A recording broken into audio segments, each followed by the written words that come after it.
कहानी पूस की रात प्रसिद्ध लेखक और उपन्यासकार मुंशी प्रेमचंद्र ने सन 1921 में लिखी थी। पूस की रात कहानी ग्रामीण जीवन से संबंधित है। इस कहानी का नायक हल्कू मामूली किसान है। उसके पास थोड़ी सी जमीन है जिस पे खेती करके वह गुजारा करता है, लेकिन खेती से जो आय होती है वह ऋण चुकाने में निकल जाती है।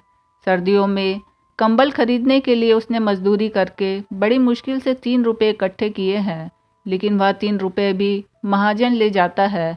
उसकी पत्नी मुन्नी इसका बहुत विरोध करती है, किंतु वह भी अंत में लाचार हो जाती है। हल्कू अपनी फसल की देखभाल के लिए खेत पर जाता है। उसके साथ उसका पालतू कुत्ता जबरा है। वही अंधकार और अकेलेपन में उसका साथी है। पौष का महीना है, ठंडी हवा बह रही है। हल्कू के पास चादर के अलावा ओढ़ने को कुछ नहीं है। वह कुत्ते के साथ मन बहलाने की कोशिश करता है, किंतु ठंड से मुक्ति नहीं मिलती। तब वह पास के आम के बगीचे से पत्तियां इकट्ठी कर अलाव जलाता है। अलाव की आग से उसका शरीर गर्मा जाता है और उसे राहत मिलती है। आग बुझ जाने पर भी शरीर की गर्माहट से वह चादर ओढ़े बैठा रहता है। उधर खेत में नील गाय घुस जाती है। जबरा उनकी आहट से सावधान हो जाता है। वह उन पर भौंकता है। हल्कू को भी लगता है कि खेत में नील गाय घुस आई है, लेकिन वह बैठा रहता है। नील गाय खेत को चरने लगती हैं, तब भी हल्कू नहीं उठता।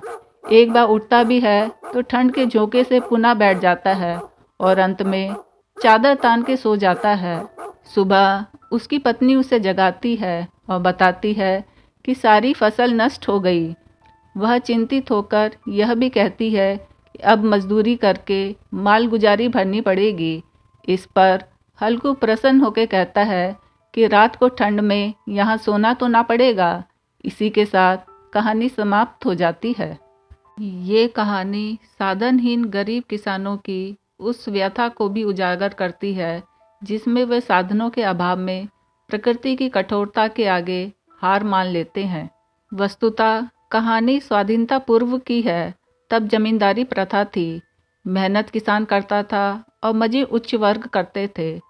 कामोवेश हालत आज भी वैसे ही है। छोटे किसान आज भी कर्ज तले दबे रहते हैं।